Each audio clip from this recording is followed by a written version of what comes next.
find out. Hi, I'm Nick Crawford and I work in underwater acoustics, so my job revolves around measurements of the sound under the water. So the acoustic tank, you've put some miniaturised little motorboats in there for people to drive around and play with. And then next to the tank we've got a big screen with some sound waves sort of jumping about on there. So what's going on here? Okay, so in the tank at the moment we've got a couple of remote control boats, and on the screen that you just mentioned is a display of what a hydrophone that's in the water is measuring. So the hydrophone's listening to all the sound that's produced in the tank, and in the absence of the boats the sound level is quite low, but once we introduce the boats into the water and allow the people to play around with them, we see a jump in levels. So what we're doing with this is we're trying to show in a really small way the generation of noise from something like a propeller on a boat, and how that affects the underwater environment. Nick, we've got the boats in the tank and I can see over here on this computer that we can potentially hear what the ships might sound like to the fish. Yep.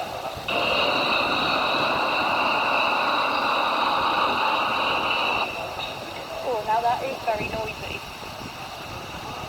So I've snuck off to a quiet spot to speak to Stephen Robinson, who's the technical lead at the acoustic tank. The way that they were measuring the sound in the tank was through a hydrophone. Do you do it the same way in the ocean? That's exactly right. We have a hydrophone, which is like an underwater microphone, and we deploy these hydrophones in the ocean at specific locations and measure the noise radiated by the ship as it passes the hydrophone location. We also have to take a bit of care over a few other factors, because when the sound propagates from the source, that's the ship, to the hydrophone, the propagation can be quite complicated. For example, the sound bounces off the seabed and off the sea surface. Now, the sound that I was played of the ship underwater sounded quite different. How does sound travel differently underwater? Well, first of all, it travels about 4.5 times faster than it does in air. It also travels with a lot less attenuation. So low frequency sound in particular can go a long distance underwater without dying away very quickly. Sound sources that are low enough in frequency can be heard over enormous distances. Are there any man-made low-frequency sounds? Yes, a ship, although in itself one ship isn't a very loud source of sound. We also have a few other low-frequency sound sources like air guns, which are used in offshore activities to take acoustic pictures to examine whether there's oil and gas present. So obviously man-made sound is now classified as pollution underwater. So how does it affect marine life? If it's loud enough and the animal is close enough, it can actually cause damage to the animal.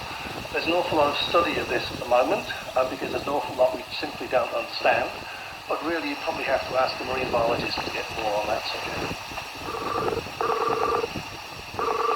Hello, is that Dr. Steve Simpson? It is, yeah. How are you doing? Yes, very well, thank you. Now, Steve, you're a marine biologist at the University of Exeter, and recently you've done a study on the impact that motorboat noise can have on young damselfish. Yeah, so the first study we did was to see if we added motorboat noise to recordings of coral reefs, were damselfish still attracted to settle into particular habitats.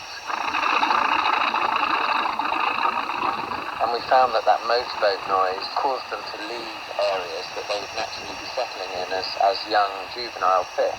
So we then got interested in whether that noise could be acting as a stressor to the fish. We had a look at the impact on the metabolic rate of the fish, which is an indicator that they're stressed, and sure enough they were.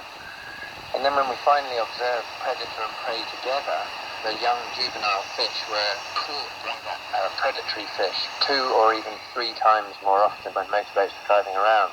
Do you think that the sound might also have an effect on the predators, so they're not quite as good at catching the fish? So yes, it definitely does. And in this particular experiment, the prey, the damselfish, are more sensitive to sound than the predators, which were dossybacks. We've also done experiments with sea bass, which are the predator, and with shrimps, which are the prey. And in this case, the sea bass are more affected by sound, so they cease being able to be an effective predator. Do you think we should keep trying to find out how much we're impacting fish, or do you think now it's time for some action? We're also realising that sound's important for lobsters, for crabs, as they're finding habitats to settle into. Some of the really high impact noises that we produce, particularly looking for oil and gas.